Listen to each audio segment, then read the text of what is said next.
Jammu and Kashmir में assembly election का ऐलान हुआ है जब से, उसके बाद जम्मू एंड कश्मीर की सियासत जो है एकदम से बदलती हुई दिखाई दे रही है। आपको बता दूं, कांग्रेस के जो प्रेसिडेंट है जम्मू एंड कश्मीर के, उनको हटा दिया गया है। वकार रसूल वानी जो है, ये जम्मू एंड कश्मीर की कांग्रेस के प्रेसिडेंट थे, इनको हटा दिया गया इनकी पोस्ट से और वहां पर एक नया प्रेसिडेंट बना दिया गया। पर नया जो प्रेसिडेंट है वो बना दिया गया है तारिक हमीद करे साहब को। यहां पर तारिक हमीद करे जो है वो कांग्रेस के सीनियर लीडर है, उनको यहां पर प्रेसिडेंट बना दिया गया है। प्रदेश कांग्रेस कमेटी का प्रेसिडेंट बना दिया गया, जम्मू एंड कश्मीर का प्रेसिडेंट बना दिया गया है कांग्रेस का। तो ये एक बहुत बड़ा चेंज जो है कांग्रेस की तरफ से करता हुआ दिखाई दिया। आपको बता दूं, वकार रसूल वानी जो है उनके खिलाफ बताया जाता है कि पार्टी के अंदर से ही बहुत सारी शिकायतें थी कि यहाँ पर लोग कहीं ना कहीं, जो पार्टी के अंदर बड़े लीडर्स थे, वो इनको कहीं ना कहीं पसंद नहीं कर रहे थे, क्योंकि ये एक टाइप के यंगेस्ट प्रेसिडेंट बन गए थे जम्मू एंड कश्मीर की।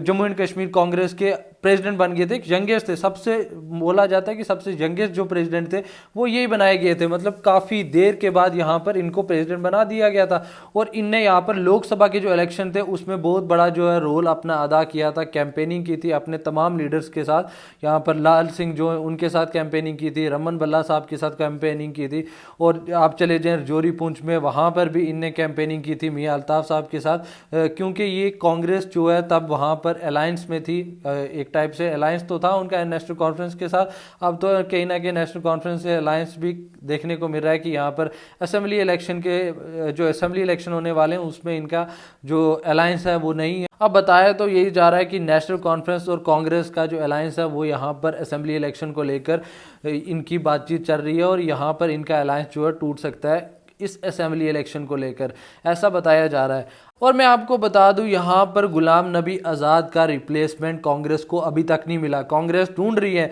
इनने वकार रसूल वानी को प्रेसिडेंट बना दिया, इनने यहाँ पर जो नए जो प्रेसिडेंट बनाए तारिक हमीद करे साहब, इनको प्रेसिडेंट बना दिया गया। पर यहाँ पर गुलाम नबी आज़ाद का ओहदा जो था, गुलाम नबी आज़ाद का जो औरा था, वो यहाँ पर कोई भी रिप्लेस नहीं कर सकता है। गुलाम नबी आज़ाद जिन्हें अपनी नई पार्टी बनाई है DPAP, वो अब उसका चेहरा रहेंगे। लेकिन यहाँ पर मैं आपको बता दूं, अभी तक गुलाम नबी आज़ाद का जो चेहरा था, जो गुलाम नबी आज़ाद की कांग्रेस में जम्मू एंड कश्मीर में जो उनका ओहदा था, वो वहाँ पर उनको रिप्लेस करने वाला अभी तक कांग्रेस में कोई नहीं है।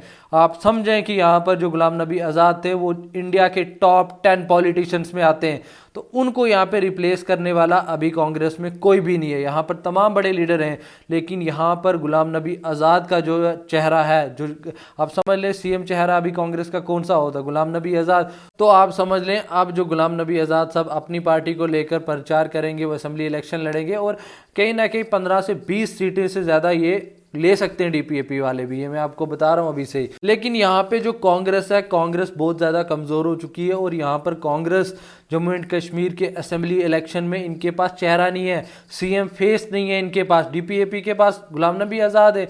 अब नेशनल कॉन्फ्रेंस जाए, उमर अब्दुल्ला, फारूक अब्दुल्ला, वो तो उनके होते ही हैं CM फेस।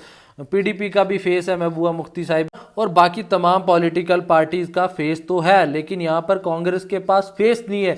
CM फेस ये किसको रखेंगे? अब आप क्या समझ रहे हैं, जिस तरीके तारिक हमीद करे साहब का नाम लिया गया है, क्या इनको CM फेस बनाया जाएगा? क्या आपको लगता है कि फारूक अब्दुल्ला या फिर महबूबा मुफ्ती यहाँ पर अपनी पार्टी के जो प्रेसिडेंट हैं अल्ताफ बुखारी साहब, उनका मुकाबला, या फिर गुलाम नबी आज़ाद साहब DPAP के, इन तमाम के बीच अगर आप रखते हैं यहाँ पर तारिक हमीद करे साहब को, क्या आपको लगता है इनका मुकाबला यहाँ पर हो सकता है तारिक हमीद करे साहब का इन तमाम बड़े लीडर्स के साथ? तो यही समझ के चलें कि यहाँ पर कांग्रेस को अभी तक वो फेस नहीं मिला है गुलाम नबी आज़ाद को रिप्लेस जो कर पाए।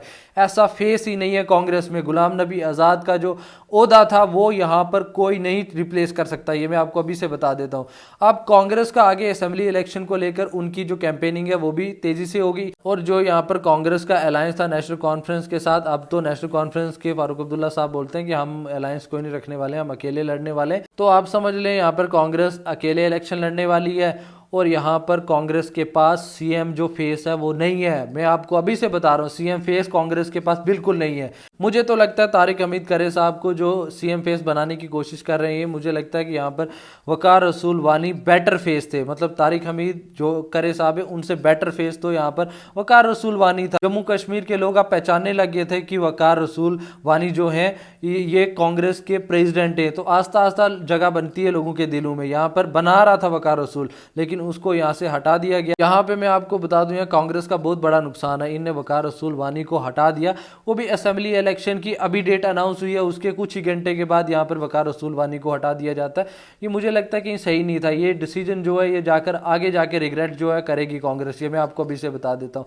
आपका इस पे क्या सोचना है कि कांग्रेस प्रेसिडेंट जो अभी हैं, जो तारिक हमीद करे साहब को बनाया गया, ये बेटर थे या फिर वकार रसूल यहाँ पर बेटर था? मुझे लगता है कि वकार रसूल तारिक हमीद करे साहब से तो बेटर था। एक फेस तो बन गया था कांग्रेस का जम्मू एंड कश्मीर में। आपको क्या लगता है कि ये दोनों गुलाम नबी आज़ाद साहब का जो फेस है वो रिप्लेस कर सकते थे? मतलब आपको लगता है कि ये रिप्लेसमेंट है कि गुलाम नबी आज़ाद साहब की? क्योंकि गुलाम नबी आज़ाद साहब ने तो कांग्रेस छोड़ दी है, लेकिन आपको क्या लगता है गुलाम नबी आज़ाद साहब की अभी तक कोई रिप्लेसमेंट कर पाया है कांग्रेस में? उसके हवाले से आपका क्या कहना है? जो डिसीजन लिया यहाँ पर तारिक हमीद करे साहब को प्रेसिडेंट बनाने का, क्या ये सही है गलत है? इसके हवाले से कमेंट कर ज़रूर अपनी राय भी रखें। बाकी आप सबका बहुत बहुत शुक्रिया मेरी ये वीडियो देखने के लिए।